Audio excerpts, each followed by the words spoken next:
नमस्कार दोस्तों, स्वागत है आप सभी का निष्काम एजुकेशन पर। अभी हम मंडी के अधिनियम पर एमसीक्यूज़ कर रहे हैं, ठीक है, जिसमें आज का ये 5वां वीडियो है और लास्ट भी। इसके बाद हम कृषि और अर्थव्यवस्था पर जो है एमसीक्यू करेंगे। तो चलिए शुरू करते हैं, देखते हैं आज का पहला क्वेश्चन क्या है।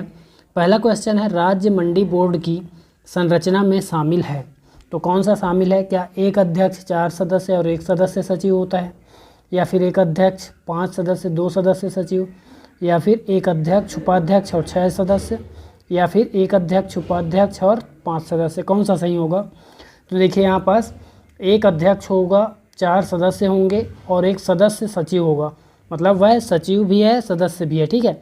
लेकिन मतलब आप क्या समझ सकते हैं कि एक अध्यक्ष और 5 सदस्य भी दिया होता तो भी सही था, ठीक है। एक अध्यक्ष और 5 सदस्य तो भी सही हैं, लेकिन यहाँ पर सचिव को अलग से बताया है तो इसलिए ये ज़्यादा सही है। ऑप्शन है आपका राइट आंसर हो जाएगा, ठीक है। और ये जो सदस्य सचिव है ये कौन होता है आपको पता है? प्रबंध संचालक, ठीक है। कौन होगा? प्रबंध संचालक। ये क्या होता है? सदस्य सचिव होता है। तो इसके बाद नेक्स्ट क्वेश्चन देखते हैं। नेक्स्ट क्या है, इनमें से कौन राज्य मंडी बोर्ड का पदेन सदस्य नहीं हो सकता? तो कौन सा नहीं होगा देखते हैं। ऑप्शन है आपका, मतलब पहला दिया गया है कृषि उत्पादन आयुक्त, तो सचिव छत्तीसगढ़ शासन, ठीक है, ये तो होगा। सचिव वित्त सचिव छत्तीसगढ़ शासन, ये भी है। पंजीयक सहकारी संस्थाएं छत्तीसगढ़, ये भी है, ठीक है। संचालक कृषि, तो कृषि संचालक भी होगा। कौन क्या होगा? पदेन सदस्य होगा, ठीक है। क्या होगा? पदेन सदस्य होगा, तो याद रखेंगे। इसके बाद देखिए 5वां है मुख्य सचिव छत्तीसगढ़ शासन, ये पदेन सदस्य नहीं होगा, ठीक है। ऑप्शन 5 आपका गलत हो जाएगा। तो यहाँ पास आपका 1, 2, 3 और 4, ठीक है, ये सभी क्या हैं? सचिव होंगे, मतलब सदस्य होंगे। यहाँ पास नहीं पूछा गया है, ठीक है। तो आपका 5 आंसर हो जाएगा, केवल 5। देखते हैं ऑप्शन में कौन सा है। ऑप्शन डी आपका करेक्ट आंसर हो जाएगा, ठीक है। ऑप्शन डी, केवल 5 नहीं है, ठीक है। अब देखिए यहाँ पास 5 तो होते हैं लेकिन सदस्य, ठीक है। तो 5वां सदस्य कौन होगा? प्रबंध संचालक, जिसकी अभी हमने बात की पहले क्वेश्चन में। प्रबंध संचालक क्या होगा? 5वां सदस्य होगा, जो सदस्य सचिव के रूप में कार्य करता है, ठीक है। इसके बाद देखिए अगला क्वेश्चन क्या है। अगला क्वेश्चन है, छत्तीसगढ़ राज्य कृषि विपणन बोर्ड में राज्य सरकार द्वारा नाम निर्दिष्ट सदस्यों की संख्या कितनी होती है? नाम निर्दिष्ट मतलब नॉमिनेट, हम उनका नाम निर्धारित करेंगे, नाम निर्देशित करेंगे और उसके बाद उन्हें भेज देंगे। तो ऑप्शन यहाँ 2, 3, 4 और 5 दिया गया है, ठीक है। देखते हैं कौन सा आंसर होगा। तो यहाँ पास करेक्ट आंसर हो जाएगा 2, ठीक है। कौन सा करेक्ट आंसर हो जाएगा? नाम निर्दिष्ट सदस्यों की संख्या कितनी होती है? 2 होती है। एक तो अध्यक्ष होता है नाम निर्दिष्ट, ठीक है। अध्यक्ष जो कि कौन होता है? विपणन बोर्ड में अध्यक्ष कौन होता है? कृषि मंत्री होगा, ठीक है, कृषि मंत्री होता है। तो इसका नाम निर्दिष्ट किया जाता है, ठीक है। नाम निर्दिष्ट सदस्य है ये भी, ठीक है। अध्यक्ष भी तो सदस्य होगा। तो कृषि मंत्री क्या है? नाम निर्दिष्ट सदस्य है। इसके अलावा दूसरा कौन होगा? प्रबंध संचालक। प्रबंध संचालक भी नाम निर्दिष्ट होता है और ये भी सदस्य है, ठीक है। तो आपके 2 सदस्य हो गए नाम निर्दिष्ट, जो कि राज्य सरकार द्वारा नॉमिनेट किए जाते हैं, ठीक है। इसके बाद देखिए अगला क्वेश्चन। अगला क्वेश्चन है, छत्तीसगढ़ राज्य सहकारी विपणन संघ के अध्यक्ष के संबंध में क्या सही है? तो ऑप्शन है, यह राज्य मंडी बोर्ड का नाम निर्दिष्ट सदस्य है। अभी हमने देखा नाम निर्दिष्ट सदस्य है, ठीक है। तो क्या सही है पूछा है तो यही सही हो गया, ठीक है। ऑप्शन है आपका आंसर हो गया। आगे भी देख लेते हैं कथन। यह राज्य मंडी बोर्ड का नाम निर्दिष्ट सदस्य सचिव होता है, नहीं, ठीक है। नाम निर्दिष्ट सदस्य सचिव कौन होगा? प्रबंध संचालक होगा, ठीक है। राज्य मंडी बोर्ड से इसका कोई संबंध नहीं होता, कैसे नहीं होगा, ठीक है। तो यहाँ पास ऑप्शन सी भी गलत है। यह राज्य मंडी बोर्ड का नाम निर्दिष्ट अध्यक्ष होता है, ठीक है। क्या होगा? नाम निर्दिष्ट अध्यक्ष होगा। ये भी गलत हो जाएगा क्योंकि पदेन अध्यक्ष होता है, पदेन अध्यक्ष होता है, ठीक है। पदेन अध्यक्ष होता है लेकिन नाम निर्दिष्ट सदस्य होता है, ये याद रखेंगे। नाम निर्दिष्ट सदस्य होगा लेकिन पदेन रूप से अध्यक्ष होता है कौन? कृषि मंत्री, ठीक है। कृषि मंत्री अध्यक्ष होगा। इसके बाद आगे देखिए अगला क्वेश्चन। अगला क्वेश्चन है, छत्तीसगढ़ राज्य गठन के पूर्व कृषि विपणन बोर्ड के संभागीय कार्यालयों की संख्या थी। तो देखिए छत्तीसगढ़ राज्य गठन के पूर्व छत्तीसगढ़ राज्य के अंतर्गत कितने संभाग थे? टोटल 3 संभाग थे, ठीक है। कितने संभाग थे? 3 संभाग थे। लेकिन राज्य गठन के बाद 2008 में सरगुजा संभाग, 2008 में सरगुजा संभाग और 2013 में दुर्ग संभाग का गठन किया गया। ठीक है, संभाग मुख्यालयों का। तो अब वर्तमान में तो 5 हैं, वर्तमान में संभागीय मुख्यालय कितने हैं? 5 हैं, लेकिन राज्य गठन के पूर्व 3 थे। ठीक है, ऑप्शन बी आपका राइट आंसर हो जाएगा। फिर देखिए अगला क्वेश्चन क्या है। अगला क्वेश्चन है, प्रत्येक मंडी समिति आगामी वर्ष के लिए अपनी आय तथा व्यय का बजट कौन से माह में तैयार करती है?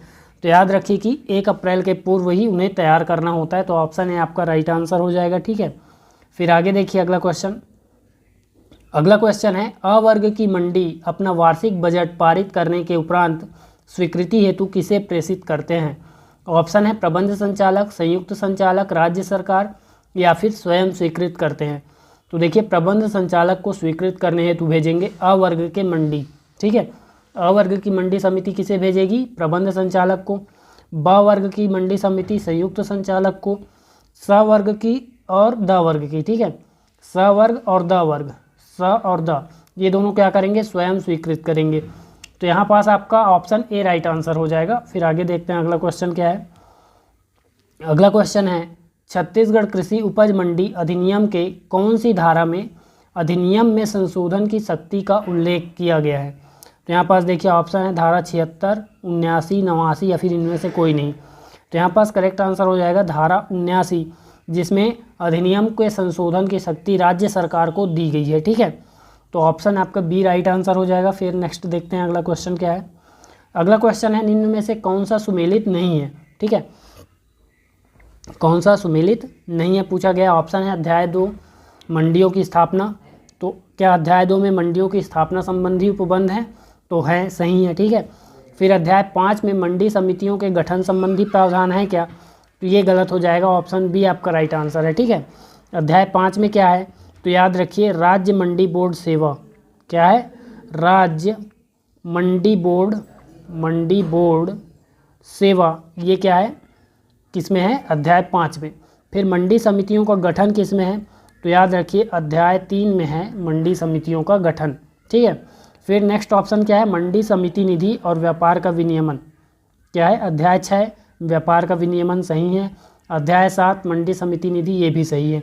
तो ऑप्शन बी आपका राइट आंसर है। फिर नेक्स्ट देखते हैं अगला क्वेश्चन क्या है। अगला क्वेश्चन है, छत्तीसगढ़ कृषि उपज मंडी अधिनियम 1972 भारत गणराज्य के कौन से वर्ष में पारित किया गया था? तो देखिए भारत गणराज्य के मतलब गणराज्य कब बना भारत? 1950 में। ठीक है, 1950 में जब संविधान लागू हुआ तो गणराज्य बना। ठीक है, तो उसके कौन से वर्ष में पारित हुआ था? तो आप काउंट कर लीजिए, 23वें वर्ष होगा। ठीक है, काउंट करेंगे तो 23वें वर्ष होगा। तो ऑप्शन ए आपका राइट आंसर हो जाएगा। ठीक है, फिर देखते हैं अगला क्वेश्चन क्या है। ठीक है, अगला क्वेश्चन अगला क्वेश्चन है, मंडी कृत्यकारी के अंतर्गत आता है तो कौन आएंगे? क्या दलाल, आढ़तिया, निर्यातक या हमाल या फिर आयातक? जितने भी काम करने वाले होंगे, जितने भी निर्दिष्ट हैं, धारा 31 में इनका नाम निर्दिष्ट किया गया है। ठीक है, और इसका स्पष्ट बताया गया है कि कौन कौन होंगे कृत्यकारी। ठीक है, तो इसके अंतर्गत इन्हें पंजीयन होना होगा 32 और 33 के अंतर्गत। ठीक है, 32 में इन्हें जो है पंजीयन को स्वीकृत किया जाएगा, 33 में पंजीयन को रद्द किया जाएगा, रद्द करने की जो शक्ति है। ठीक है, तो ये सभी क्या कहलाते हैं? कृत्यकारी के अंतर्गत आते हैं। ठीक है, तो ये देखिए ऑप्शन कौन सा हो जाएगा? ऑप्शन डी आपका करेक्ट आंसर हो जाएगा, उपरोक्त सभी। ठीक है, उपरोक्त सभी हो जाएगा इसका करेक्ट आंसर। फिर देखिए अगला क्वेश्चन। अगला क्वेश्चन है, संविदा खेती से क्या अभिप्रेत है? मतलब संविदा खेती से क्या अभिप्राय है या क्या मतलब है? ऑप्शन है किसी व्यक्ति द्वारा अपनी भूमि पर अन्य व्यक्ति के साथ कृषि उपज की खेती। तो ये आपका सही हो जाएगा, पहला ही ऑप्शन। ठीक है, संविदा खेती मतलब कुछ समझौते या फिर कुछ करार के साथ या फिर एग्रीमेंट के साथ क्या होता है? खेती करेंगे, उसी को बोला जाता है संविदा खेती। तो ऑप्शन ए आपका राइट आंसर हो जाएगा। ठीक है, इसके बाद देखते हैं अगला क्वेश्चन क्या है। ठीक है, अगला क्वेश्चन देखते हैं। अगला है, राज्य सरकार अधिसूचना जारी कर सकेगी किसके लिए? तो ऑप्शन है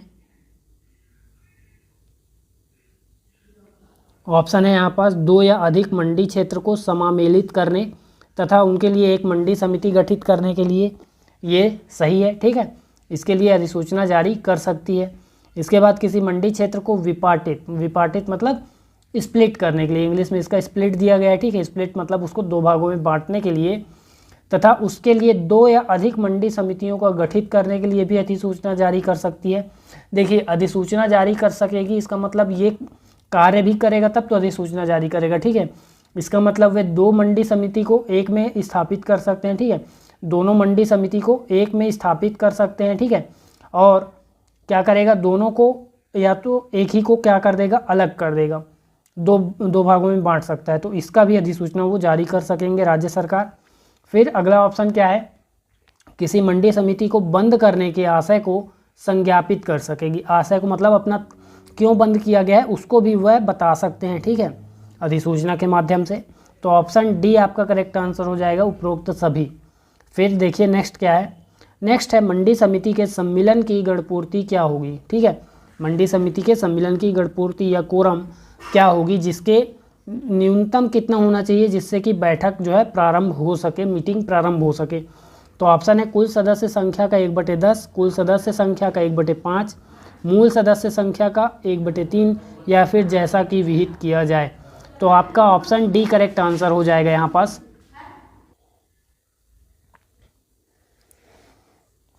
तो यहाँ पास ऑप्शन डी आपका राइट आंसर है। फिर आगे देखिए अगला क्वेश्चन क्या है। अगला क्वेश्चन है कृषि उपज मंडी अधिनियम 1972 में कृषि उपज के अंतर्गत किसे रखा गया है, ठीक है। कृषि उपज की परिभाषाएं भी दी गई हैं, ठीक है। तो किसे रखा गया है, अधिसूचित जो फसलें हैं, ठीक है, अधिसूचित उपज है उसके अंतर्गत उद्यान कृषि, मधुमक्खी पालन, वन संबंधी उत्पादन या फिर पशुपालन। तो इनमें से किसे रखा गया है, ऑप्शन है देखिए केवल एक और दो, 1 2 3 या फिर 1 2 4, 1 2 3 4, ठीक है। तो यहाँ पास ये सभी सम्मिलित हैं, ठीक है, अधिसूचित कृषि में। तो ऑप्शन डी आपका राइट आंसर हो जाएगा, सभी सम्मिलित हैं इसमें। किसमें, तो कृषि उपज के अंतर्गत ये सभी शामिल हैं। फिर आगे देखिए अगला क्वेश्चन क्या है, मंडी समिति की संरचना के विषय में क्या सही है। ऑप्शन है देखिए, अभी हमने क्या देखा था, मंडी बोर्ड की संरचना देखी थी, अब देखिए मंडी समिति, ठीक है, मंडी समिति की संरचना के विषय में पूछा गया है। ऑप्शन है एक अध्यक्ष और 7 सदस्य होते हैं, एक अध्यक्ष और 9 सदस्य होते हैं, एक अध्यक्ष और 10 सदस्य होते हैं, एक अध्यक्ष और 4 सदस्य होते हैं। तो यहाँ पास आपका करेक्ट आंसर हो जाएगा एक अध्यक्ष और 10 सदस्य होते हैं, ठीक है। और इन 10 सदस्यों में से 3 क्या होंगे, निर्वाचित होंगे, 3 क्या होंगे, निर्वाचित होते हैं, ठीक है। और याद रखिए इसके अलावा सभी क्या होंगे, मनोनीत होते हैं। मनोनीत मतलब नाम निर्दिष्ट होते हैं, ठीक है, तो याद रखेंगे इसको। और निर्वाचित में भी 3 प्रकार के होंगे, ठीक है। निर्वाचित में कृषक प्रतिनिधि होता है, ठीक है, कृषक प्रतिनिधि होते हैं जिसकी संख्या 10 होती है। एक व्यापारी प्रतिनिधि होता है जिसकी संख्या 1 होती है, और एक होता है सहकारी विपणन सोसाइटी का एक प्रतिनिधि। तो यहाँ पास आपका ऑप्शन सी करेक्ट आंसर है। फिर देखिए अगला क्वेश्चन क्या है। अगला क्वेश्चन है मंडी में अधिसूचित कृषि उपज की लेन देन पर फीस की वसूली की जाती है, ठीक है, क्रेता से, विक्रेता से, दोनों से या फिर इनमें से कोई नहीं, इनमें से कोई नहीं है ये, ठीक है। तो यहाँ पास देखिए क्रेता से की जाती है, ठीक है, दोनों से नहीं आएगा, बिल्कुल ध्यान देंगे। यहाँ पास क्रेता ही क्या करेगा, फीस देगा, ठीक है, क्रेता से ही वसूल किया जाएगा। तो ऑप्शन ए आपका राइट आंसर हो जाएगा, ठीक है। इसके बाद देखते हैं नेक्स्ट क्वेश्चन क्या है। नेक्स्ट क्वेश्चन देखते हैं। अगला क्वेश्चन है यदि कोई व्यक्ति कृषि उपज की फीस दिए बिना मंडी प्रांगण से निकल जाता है तब उसे किस हिसाब से वसूल किया जाएगा। तो उसे कृषि उपज का जो यहाँ मूल्य, हाँ ठीक है, मूल्य है, ठीक है, ये क्या है, मूल्य है। तो कृषि उपज का जितना भी मूल्य होगा उसके 5 गुना के हिसाब से वसूल किया जाएगा, याद रखेंगे, ठीक है। अगर उसने 1000 रुपये का जो कृषि उपज खरीदा है, ठीक है, कृषि उपज की खरीदी की है 1000 रुपये की, तो इसके 5000 पर जो मूल्य लगेगा उसके हिसाब से क्या किया जाएगा, वसूल किया जाएगा मंडी की फ़ीस, ठीक है, उपज की फ़ीस। तो याद रखेंगे इसको, 5 गुना के हिसाब से वसूल किया जाएगा। फिर देखिए अगला क्वेश्चन, मंडी बोर्ड के उपाध्यक्ष या सदस्य अपना त्याग पत्र किसे सौंपेंगे। तो क्या अध्यक्ष को, या मुख्यमंत्री, या कृषि मंत्री छत्तीसगढ़ शासन, या सचिव छत्तीसगढ़ शासन कृषि विभाग। तो किसे सौंपेंगे, सचिव को सौंपेंगे, ठीक है, कृषि विभाग के सचिव को ऑप्शन डी यहाँ पास करेक्ट आंसर हो जाएगा। इसके बाद आगे देखिए अगला क्वेश्चन क्या है, लास्ट क्वेश्चन है, ठीक है। इस अधिनियम का 100 क्वेश्चन मेरे ख्याल से पर्याप्त होंगे, ठीक है। सभी इंपॉर्टेंट है और सबको एक्सप्लेनेशन करने के बाद जो है लग रहा है कि 100 क्वेश्चन में हो जाना चाहिए। तो बजट पारित करने के दौरान स्थायी निधि में न्यूनतम कितने प्रतिशत रकम जमा की जाती है? तो ऑप्शन है 10%, 20%, 30% या फिर 40%। तो न्यूनतम 10% अनिवार्य होता है किसमें, स्थायी निधि में जमा करने के लिए, ठीक है। तो ऑप्शन ए यहाँ पास राइट आंसर हो जाएगा। इसी के साथ मंडी के जो अधिनियम की क्लास है यहाँ पास समाप्त होती है, ठीक है। 5 वीडियो अपलोड किया गया है, 100 क्वेश्चन है लगभग, ठीक है। तो यहाँ पास देखिए कुछ लोग पीडीएफ भी बोल रहे थे, पीडीएफ आपको पढ़ने का टाइम भी नहीं है अब, ठीक है। केवल 6 दिन बचा हुआ है एग्ज़ाम को, तो वीडियो देखकर उसी को समझने का प्रयास कीजिए, ठीक है। तो इसी के साथ जो है वीडियो समाप्त होता है इसी प्रकार के। और अभी क्या होंगे, कृषि संबंधित भी वीडियोज़ आएंगे, ठीक है। कृषि से भी संबंधित वीडियो आएंगे। और याद रखिए कि अभी हो सकता है अर्थव्यवस्था से संबंधित भी वीडियो अपलोड किया जाए, अर्थव्यवस्था से संबंधित भी वीडियो अपलोड किया जा सकता है। तो इसके लिए जुड़े रहिए चैनल से। वीडियो में अंत तक बने रहने के लिए धन्यवाद।